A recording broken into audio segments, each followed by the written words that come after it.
Welcome to U-Boat History. You voted. You wanted the top secret episode. So lean in now. Because this is the story of U234, a story whispered through the ocean's memory, a story of jet engines, uranium, betrayal, and a decision that may have changed the fate of the atomic age. It is March 1945. The Third Reich is crumbling, cities burn, Allied bombers own the skies. Yet, in the frozen harbor of Kiel, a German submarine prepares to depart on a mission so secret that even most U-boat commanders have never heard of it. Its name is U234, a massive Type X B submarine, not built to chase convoys, but to carry precious, forbidden cargo.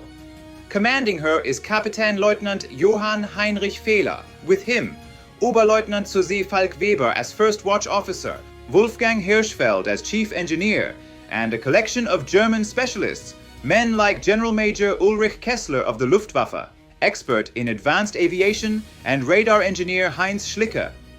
But among the crew are also two silent passengers wearing the dark uniforms of the Imperial Japanese Navy, Lieutenant Commander Hideo Tomonaga, submarine architect and naval engineer, and Lieutenant Commander Genzo Shoji, aviation specialist sent by Japan to bring back German jet technology. Together, they represent the last hope of the Axis alliance. What lies in the belly of U234 is unlike the cargo of any submarine before it. Crated carefully below deck are the wings, landing gear components, turbojet parts, and pressurized cockpit glass of the Messerschmitt Me 262, the world's first operational jet fighter. Alongside them, full technical blueprints and instruments of the Arado R-234 Blitz, the first jet-powered bomber in aviation history.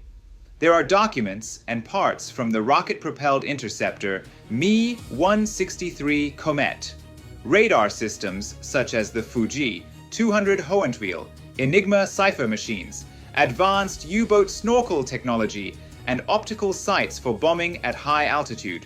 But one part of the cargo is marked more quietly, more ominously. 80 lead canisters sealed and stamped U235. Inside them, nearly 560 kilograms of uranium oxide. Not enriched, not yet a bomb, but the raw material Japan desperately needed for its own nuclear program, the NIGO project. Had this uranium reached Tokyo, some historians argue it might have given Japan a real chance to pursue an atomic weapon of its own. As U234 slips beneath the cold Atlantic waves, the war above changes. On the 8th of May 1945, Germany surrenders. The Reich is gone. A radio message hisses through static into U234.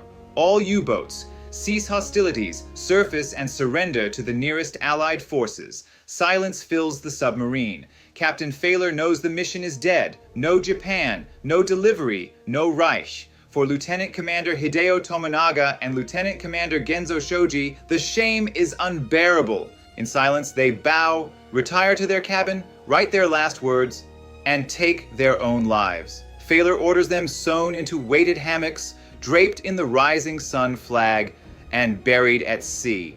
6 days later, on May 14th, 1945, U234 surfaces and surrenders to the American destroyer USS Sutton, commanded by Commander Clarence G. Wright.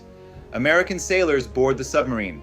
They find jet engines, blueprints, rockets, radar equipment, and those lead canisters of uranium.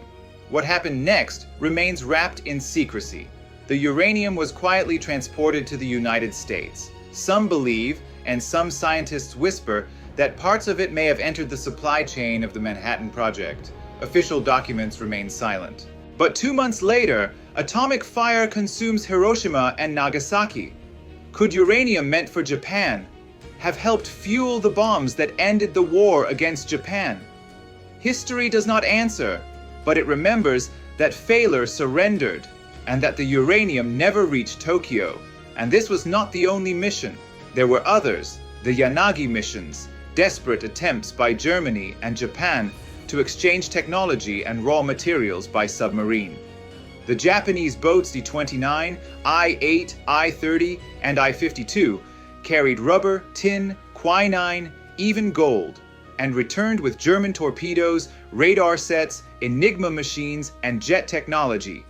Some made it, others vanished beneath the waves. One of them, I-52, loaded with 2 tons of gold as payment to Germany, was sunk in 1944. In 1996, deep beneath the Atlantic at over 5,000 meters, treasure hunters found the wreck. Inside, gold bars, still stacked in their metal containers, proof that these missions were not myth, but very real. So listen again to the echo of boots on a steel deck, the clink of uranium canisters sliding into the dark, the quiet voices of 2 Japanese officers realizing their empire has fallen, and the choice of one German captain to surrender not just a submarine, but perhaps the fate of a second atomic power. This is U234. This is the story you weren't meant to hear. And now, you'll never forget it. My name is Mike, and thank you for watching U-Boat History.